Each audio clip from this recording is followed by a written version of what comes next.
Elegy, written in a country churchyard. The curfew tolls the knell of parting day. The lowing herd winds slowly o'er the lea. The ploughman homeward plods his weary way, and leaves the world to darkness and to me. Now fades the glimmering landscape on the sight, and all the air a solemn stillness holds, save where the beetle wheels his droning flight, and drowsy tinklings lull the distant folds. Save that from yonder ivy-mantled tower the moping owl does to the moon complain, of such as wandering near her secret bower molest her ancient solitary reign. Beneath those rugged elms that yew trees shade, where heaves the turf in many a mouldering heap, each in his narrow cell for ever laid, the rude forefathers of the hamlet sleep. The breezy call of incense-breathing morn, the swallow twittering from the straw-built shed, the cock's shrill clarion or the echoing horn, no more shall rouse them from their lowly bed. For them no more the blazing hearth shall burn, or busy housewife ply her evening care. No children run to lisp their sire's return, or climb his knees the envied kiss to share. Oft did the harvest to their sickle yield, their furrow oft the stubborn glebe has broke. How jocund did they drive their team afield, how bowed the woods beneath their sturdy stroke. Let not ambition mock their useful toil, their homely joys and destiny obscure, nor grandeur hear with a disdainful smile the short and simple annals of the poor. The boast of heraldry, the pomp of power, and all that beauty, all that wealth e'er gave, awaits alike the inevitable hour. The paths of glory lead but to the grave. Nor ye proud, impute to these the fault, if memory o'er their tomb no trophies raise, where through the long-drawn aisle and fretted vault the pealing anthem swells the note of praise. Can storied urn or animated bust back to its mansion call the fleeting breath? Can honor's voice provoke the silent dust, or flattery soothe the dull, cold ear of death? Perhaps in this celestial spot is laid some heart once pregnant with celestial fire, hands that the rod of empire might have swayed, or waked to ecstasy the living lyre. But knowledge to their eyes her ample page, rich with the spoils of time, did ne'er unroll.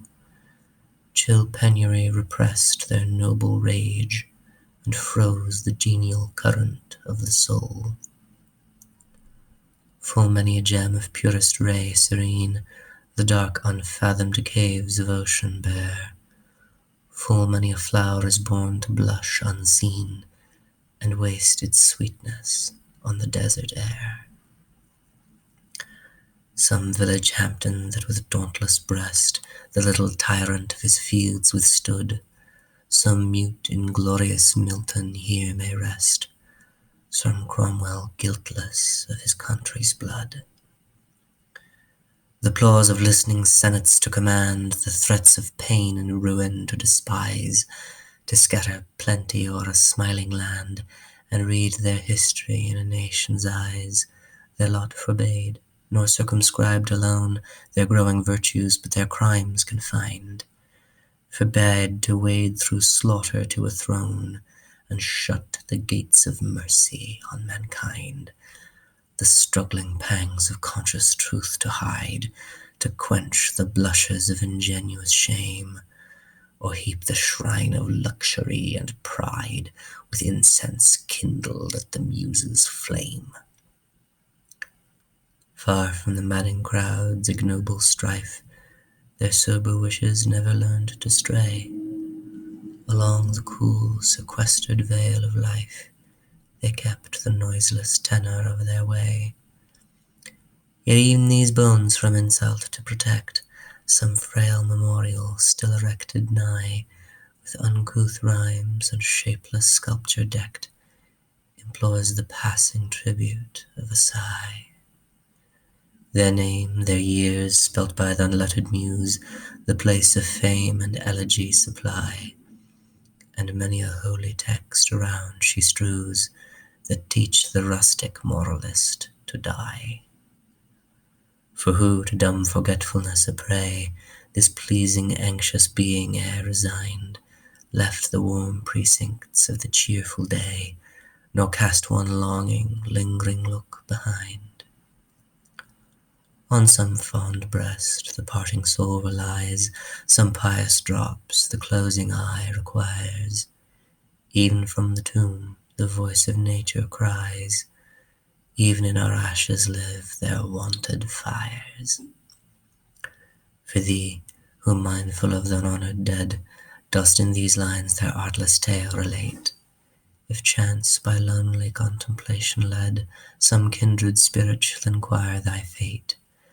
Haply some hoary-headed swain may say, oft have we seen him at the peep of dawn, brushing with hasty steps the dews away, to meet the sun upon the upland lawn.